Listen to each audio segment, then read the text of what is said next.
Welcome to Coffee and Conversation for ESL Listening. I'm Danielle. And I'm Christina, so grab a cup and join the conversation. All right. Well, we're already starting this off laughing, so you can see where this is going today. I just told Christina to let's break a leg. That's an expression that sounds crazy, sounds horrible, but it's supposed to be for good luck. Yep. We've not been having great luck with our recording lately. We've been having some technical issues, so we are hoping third time's a charm on this. That's right.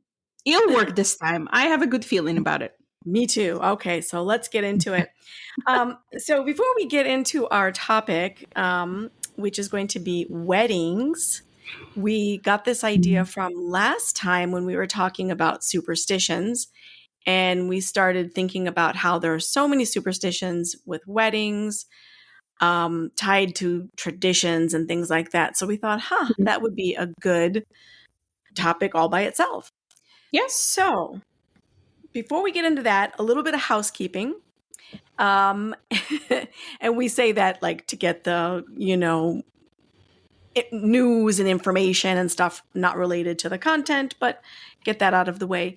I want to remind everybody to definitely grab the show notes. I've been forgetting to remind everyone about those the last couple of episodes. So yeah, do get those. You'll get vocabulary and culture notes and all kinds of good stuff there. And something new, I don't know if you've seen this, Christina, but we are now starting to add a transcript. Oh, that's right. I do remember you mentioned that. Yeah, so we started it. Yeah, it's so useful too because, especially if you're learning another language, listening and being able to read at the same time really helps with learning. Exactly. So I started it with the superstition one. So the last one we did, whatever number that is, 18 or 19, I don't even know anymore. But you'll get in the show notes, there's a link to take you to the transcript. And I've also bolded the words that are highlighted in the vocabulary section. So hopefully that's helpful. Let us know if you like it, because we can certainly keep doing that. It's a little bit of time to get those done, but I think it's worth it. So let us know. Okay, so talking about weddings, wedding traditions. Yeah, first of all, I want to clarify the difference between wedding and marriage. And I notice that a lot of people get those confused. Yes. The wedding is the ceremony, marriage is the whole relationship. Right. So the wedding is kind of like a starting point to the marriage. Exactly. Right. The wedding is where the marriage starts and then kind of goes either uphill or downhill, depends. Hopefully it's at least, like flat level, no downhill. Right. So either uphill or flat. Yeah, that's what we're hoping for. That's the goal. So anyway, would you say that you had sort of a traditional wedding? I know you got married in Ukraine. Well, you had like a couple of weddings, didn't you? Well, I had one, but just for disclosure to our listeners, we are both married. So we did have some sort of experience in a wedding part. Different experiences, I bet. Right. So I had two, I would say I got married twice, but I am married to the same man and it's the same marriage. Anyway, so the first time I got married, it was in Ukraine and it was a religious ceremony. And then we actually had a wedding celebration, like reception or wedding party. And then when I married my husband in the United States, it was a legal ceremony where we went to courthouse and then got married there. We did not have a celebration or a party. We went to a Chinese buffet for lunch after that to celebrate, just two of us. Well, you probably had enough of the partying. Probably you're like, okay, let's just get on with this already. Right. So it was, we always call it, because when we got married here in the United States, it was during my husband's lunch break at work, and he Oh, worked at hilarious. the courthouse at that time. So we literally went over to one of the judges and had them officiate the ceremony and then had lunch. So we call it a drive-through wedding. It was just like quick. Yeah, Yeah. doesn't get much quicker than that. But it's really funny is that your experience. So mine is a bit different, of course. Right. I got married in the wedding capital of, I guess, the world, Las Vegas. Woohoo! And yeah, Las Vegas is known for weddings. They have very loosey goosey rules for things, like you can get your wedding, your not wedding, your marriage license Mhm. and just walk across the street and go get married. In other places, I think there's a little bit of a waiting time. Right. And as you talked about drive through, you can do a drive through wedding in Las Vegas as well. You can get Elvis Presley impersonator Oh, to marry yes. you. I'm sure nowadays you could probably have anyone like impersonate any famous person to officiate your wedding. Don't Oh you yeah, think? sure. Oh yeah. But Elvis is just so associated with Las Vegas. I guess that's why there are a million Elvis impersonators out there. And Right. actually, you can get your credentials, I don't know what they are, to perform a wedding ceremony for a couple, like on the internet. You can just like go and register somewhere, pay a couple bucks, and you can become an officiant. That's the word. Yeah. It's crazy though. A little bit, yeah. But yeah, so Um, literally anybody could marry anybody. Pretty much. Looks like it. Oh, and It's when I say anybody can marry anybody, we use that in two ways. Like you marry somebody, it means you get married to that person. And then there's the official, the either the religious, the priest or the judge or whoever who performs the marriage ceremony. And we also say they marry you. right. So yeah, that may have sounded a little confusing. Right. Right. But that's crazy. Like in Ukraine, you actually have to, either you have to be a priest, or we have, it's not necessarily a courthouse. It's like the establishment where you go specifically to get married legally Okay. too. Yeah. And you have to be, honestly, I don't even know, like, how do you become licensed to marry people, right? To officiate the wedding. Yeah. But it's not It's like here interesting. when anybody can do that. Yeah. It is really funny when you hear So about people doing I that. have a funny story, actually. I just Okay. attended a wedding last weekend. Oh, One of my coworkers got married. And um, I know we'll talk a little more about the traditional wedding, but this was not a traditional wedding. It was more of like a Halloween theme wedding. oh, So I love it. the guests were encouraged to dress up, and the bride had a dress that was like white, black, and red, and it was Ooh. all even decorated, kind of Halloween style.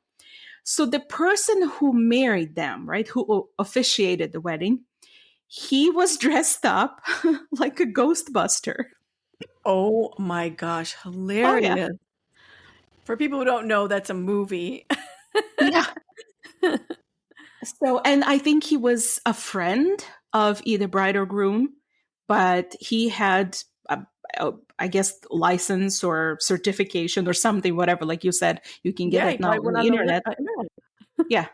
So he could legally marry them.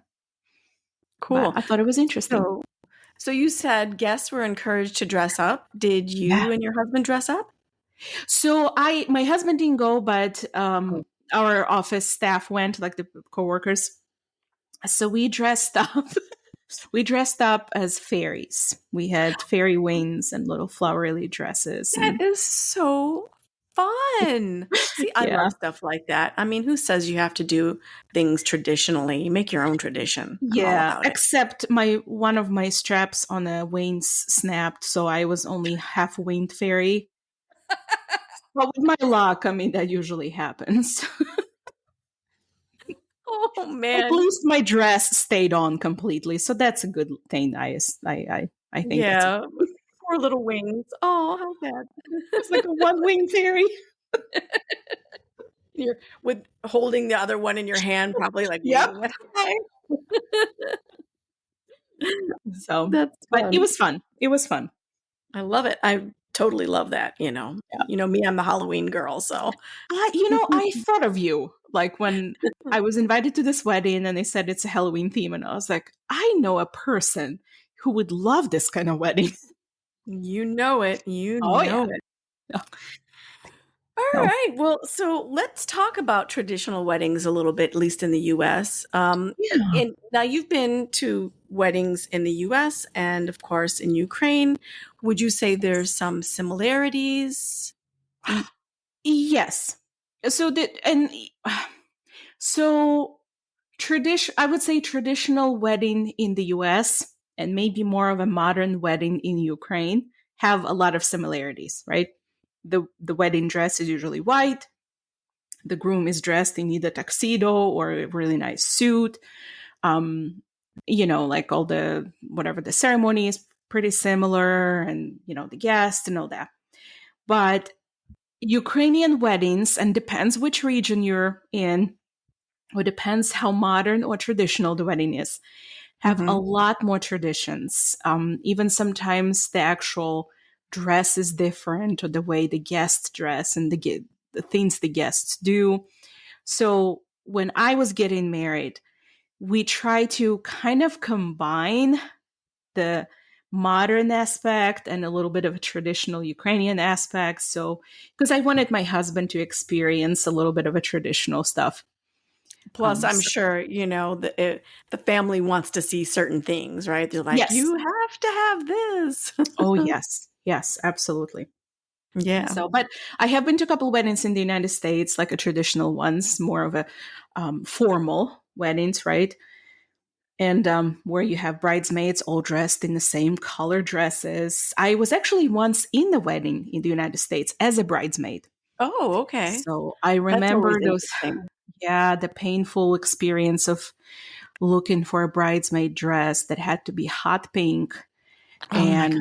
oh, Lord, You know, that we was we have to talk painful. about this because this is something that is just it's one of those things that people always talk about and complain about.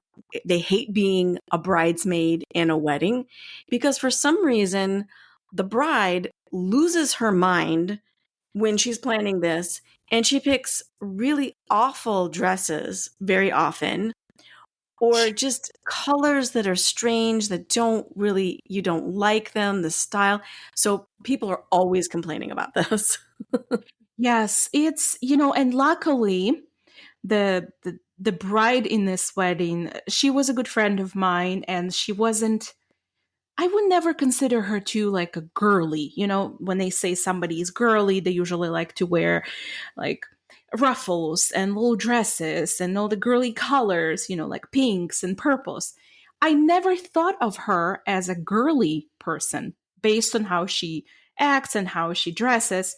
But for some weird reason, I'm telling she you. thought that all of her bridesmaids had to wear these hot pink dresses.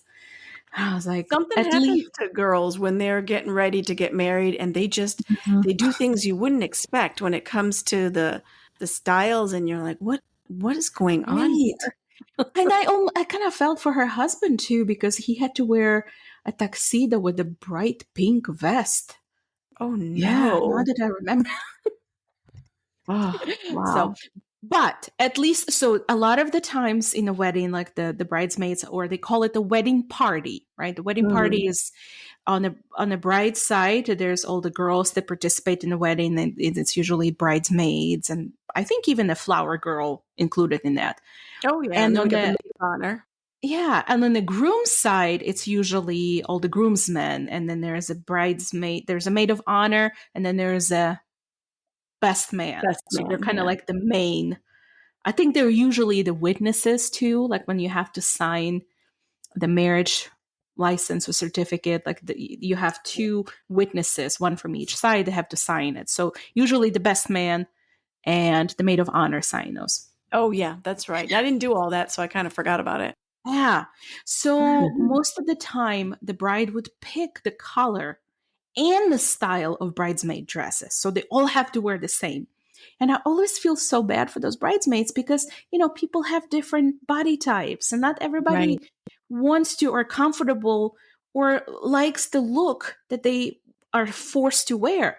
So at least in my case, the bride was kind enough to allow us to pick whatever style of the bridesmaid dress we wanted, as long as it was that particular color. Yeah, but So that I was bet kind of nice. I bet there wasn't a wide variety of nice or dresses that you would actually like in that color. Because when you get to that color, you're pretty much looking at certain styles. Yeah, that's true. However, we managed that there were 3 bridesmaids, and we all managed to have a different dress. It was funny. That's good. That's good that So, you liked it. Okay. Well, right. that reminds me as we're talking about the bridesmaids and the dresses and the brides picking these kind of weird Awful. colors and yeah. Well, it makes me think of, and this is an expression you'll probably hear out and about. Mhm. People talk about bridezillas. Oh, And yeah, again, something happens to women when they're getting ready to get married. Sometimes they are just in such a place where they want everything to be perfect that they can get very upset when things don't go well, something right, goes wrong. So yeah, a lot of people will complain about bridezillas. right. There used to be a show Yes, on TLC channel, I think, and it was called Bridezilla.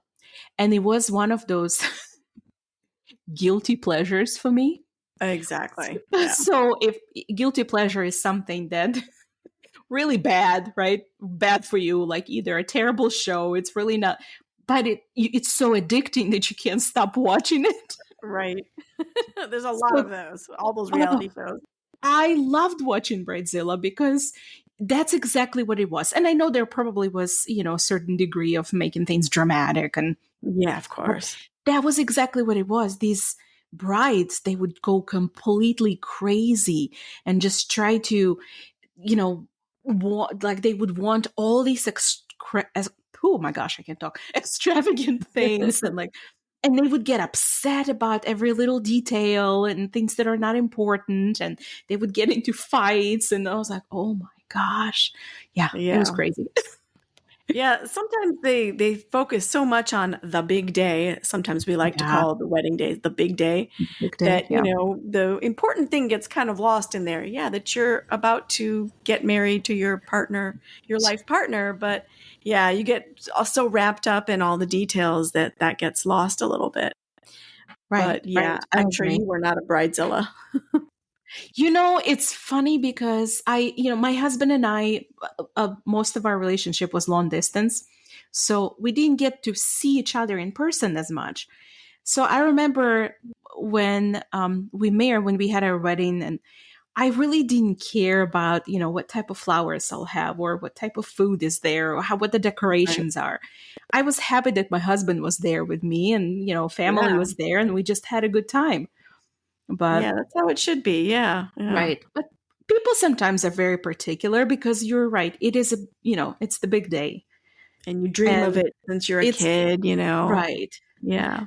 So people a lot of times have certain ideas and dreams, and they want it to be exactly that way. So, Yeah, and well, the wedding that I had was much different because I didn't, have the bridesmaids and all that stuff. And it's very interesting when you get married in Vegas. It is, it's a big business, of course, weddings there. Mhm. So they have all um, these things there that will help you. Like I remember I hired like a quote unquote wedding coordinator, Mhm. and she arranged everything, told me where to go. She took us to go get a dress, which I rented. Love Oh, the idea of renting a wedding dress. Yeah, yes. and everything was just taken care of. got us the flowers, got us this, that, and the other, and didn't have to think about it, didn't have to plan anything. She just took us where we needed to go. That was a dream.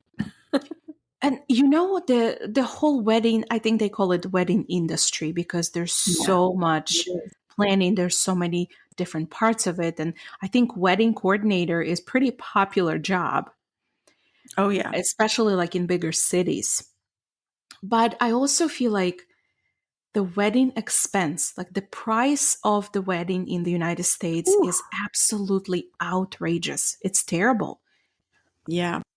So, because I remember when my friend was getting married and all the things, like she's like, oh, how much the flowers cost and how much you have to pay for this. And I was like, oh my gosh, like how can people afford to have these huge weddings? I don't know. And the funny thing is, I was curious because it's been a while since I've looked into cost of wedding things. So I looked to see what is the average wedding cost in the United States. $30,000. Oh my gosh. Of course, you can do it for less and you can do it for way more, but that's the average. Oh, wow. It's crazy. Right. And I can't even imagine, two young people who get married. Like, how? Do you know what vacation I could take and furnishings I could get for $30,000? I know. Yeah. Gosh. Priorities. Yes. So, but again, different people, different tastes, different ideas, and people are willing to do that. I can't even imagine. I mean, and again, it's also because it's in the United States. Like in Ukraine, I had the wedding we had about 50 people, and they were all very close family and friends. And the food, so it was extremely inexpensive. Nice. Oh, so speaking about food, I know that a lot of weddings here in the United States, it's usually a like prepared, like catered or prepared food, right? Like you sit down and then they bring you your plate that's already plated food with a certain dish on it. So in Ukraine, a traditional wedding, the food is not like that. We have usually tables already set up with tons of dishes and food in the middle of the table. And everybody kind of picks up a plate and shares. Okay, so sort of like a family style. Yes. So we start with different appetizers and salads and cold cuts and all the different kind of things like that. Then they bring the first and second course, right? So it's usually some sort of a soup or, about like soup or the Ukrainian borscht, which is like traditional Ukrainian beet soup. And then there is a second course, which is a hot dish. It would be some sort of either meat or vegetable or fish, and then, like potatoes or something like that. And then there's fruit at the end. Oh my goodness. And cutting the cake is usually not a tradition in Ukraine. I know in the United States, it's a big part of the wedding, right? When the bride and groom cut the cake then they feed each other that piece of it in their faces. Smash it, yeah. Honestly, it's the most irritating tradition here. Just smashing the cake in each other's face. Yeah, well, I mean, again, the women are spending a lot of time and energy and money getting their hair done, their makeup and everything. The last thing she wants is some cake smashed in her face. All over your face. So in Ukraine, there is no cutting the cake. What happens usually, we have these big pedestals on each table. And those pedestals have just this mountain of different types of cakes and pastries and cookies. Yes. So then you don't have to, because they're just there from the beginning. You don't have to wait until the cake. You can have a dessert anytime throughout the wedding. Love it. So my husband, when we were getting married in Ukraine, he wasn't used to that setup, right? He never experienced that. So he said when, I remember after the wedding, he was telling me, he's like, I've never been to a wedding like this. He goes, when I saw the table and all this food just piled on top of each other, as he said, I felt like we were having a Viking feast. Viking feast. Viking feast. It's like all I need is a turkey leg,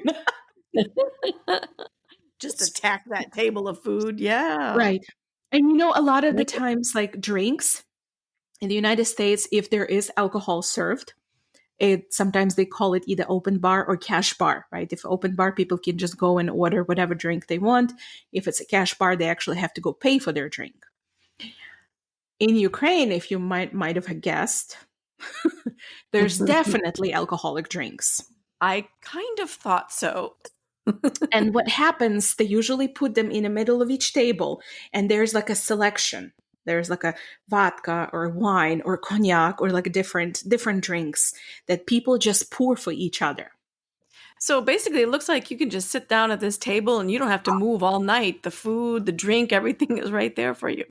Yes, and you don't have to move, but you have to, because once the dancing starts, like there's nobody sitting. You gotta go, Right, unless absolutely. you can't walk, unless you have actually reasons you can't dance. But everybody dances, the young, the old, doesn't matter. That's good. I love that. That's so fun. It is, Yeah. it is fun. Yeah, So. that is very different. Well, as always, we've talked a lot about this, and there's still so much more we could talk about, but we're running out of time. I wanted to at least talk a little bit about some of the traditions that we have here and some of the superstitions. Right. So rapid fire here. Of course, right. So we've got the to get ready for the wedding. The bride is going to have the white dress, of course. That's pretty standard. And then the tradition / superstition is she needs to have something old, something new, something borrowed, and something blue. Right. So she may, have earrings that she borrowed, blue, I don't know, maybe on a garter, for example. Maybe you don't even have to see it, but she has to have it on. It has to be on her. Yeah. And then buy something new, and then something old that she has also wears that. So it's all got to be on there for good luck. Right. And there's a lot of other superstitions that are different in different places, but like I didn't even realize the veil, that piece of cloth that goes over your face, that also has roots and superstitions. That's to keep the bad spirits out. There's a lot of things about bad spirits, trying to keep those away from everything.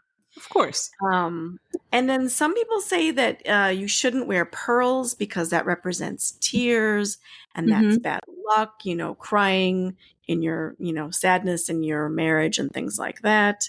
Right. An interesting one that I saw was that I believe this is in England. I don't know if this is anywhere else, but I saw this in many places that if you find a spider on your dress, supposedly it's good luck. Good luck. Okay. You heard of that? Yeah, you've not heard of that? I heard, and I think not necessarily a wedding, but spider in general is for good luck in a lot of other superstitions. Yeah, if there's a spider on you, they usually say it's for good luck. Oh, interesting. I wonder why. Yeah. And also, if it rains on your wedding day, that's supposed to be good luck. Yes. Yeah. Yeah. I heard of that too. And it's kind of the same in my culture too. If it rains on your wedding, good luck.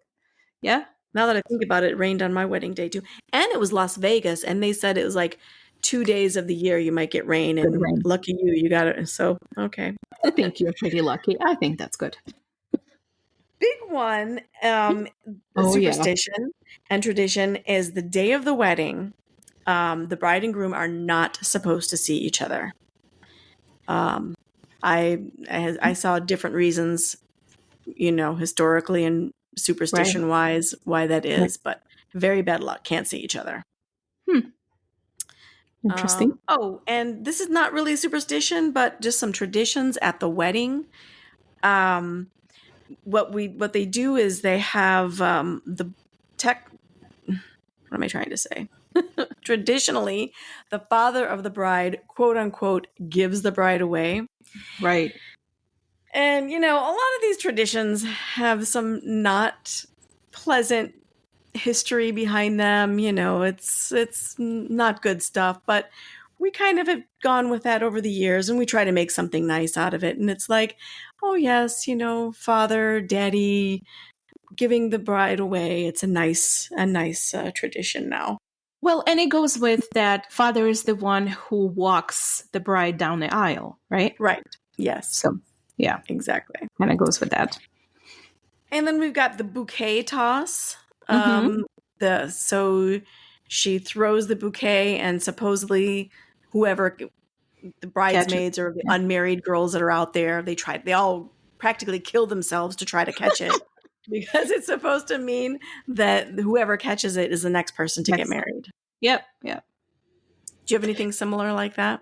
So I think nowadays they started doing the bouquet toss, but the tradition is that around midnight, the mother-in-law will actually take the veil off of the bride, and instead the husband comes over and tries to put like a shawl on their head, right, and tie it. And usually you have to take it off 2 times, and then the third time he ties it and it stays on. Kind of like, oh no, I don't want to be married. Oh no. And then, okay, fine. Kind of a silly tradition, but there's a lot of traditions like that about, don't really want to, but I am, Well, but as you said, kind of historically goes back to not very good reasons, right? Yeah. So then what the bride does, she takes that veil and she dances. And so she picks any unmarried girl or young woman, even young girls too, in the wedding, and she puts a veil on their head, kind of holds it on their head, and dances for like 30 seconds or so. So it's supposed to mean that, like I am putting you this, like I'm giving you this good luck, and so you will get married too in the future. So basically the pressure's on. Oh yeah. Find you a man. Find you a man. So yeah. That's one other tradition that I think is funny and also has some weird roots, but we try to make it light nowadays. And I actually saw a couple of different origin stories about this, so who knows what it really is. But after the wedding and you go home, the new husband picks up his wife, the bride, and carries her across the threshold. That's the opening of the door, across the threshold into her new home. Yes. And, that's a big thing. Everybody's got to do that. And I saw a couple different things that they were saying that originally was because they didn't want her to change her mind. So he had to physically carry her. So no, you're coming home with me. At this point wouldn't be just a little late. I know, exactly, right? The other one had to do with spirits. Like if her feet touched the ground, it was bad luck. So that's why he had to carry her over. But anyway, It's something cute and fun that carries over to today's modern weddings. So yeah, that's true. That's funny. One thing that I would say, like after the wedding, like the next day, what was one of my favorite things? Besides the fact that I was married and all that. Right.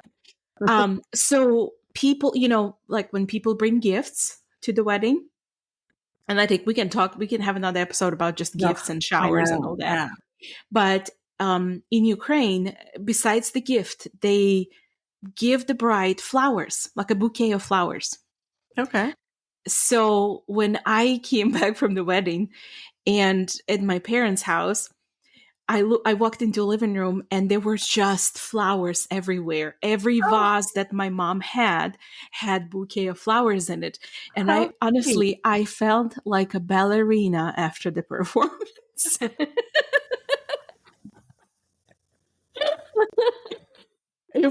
I thought it was just the coolest thing ever. All these flowers everywhere. Oh yeah, that is super cool. Yeah, traditions are so fun, and I love hearing about traditions in other cultures, and everyone's just got interesting take on things, and it's just fun. I love it. It would be really neat if our listeners could comment and maybe include a special thing about their wedding traditions from their countries. Oh, yeah, I would love to. It would be really nice. Yes, it would be really nice to know. So go ahead, leave those comments, and and tell us how you're liking the transcript. Anything else you want to share with us? And I guess until next time, here's to good coffee, good vibes, and great conversations. Cheers. Cheers.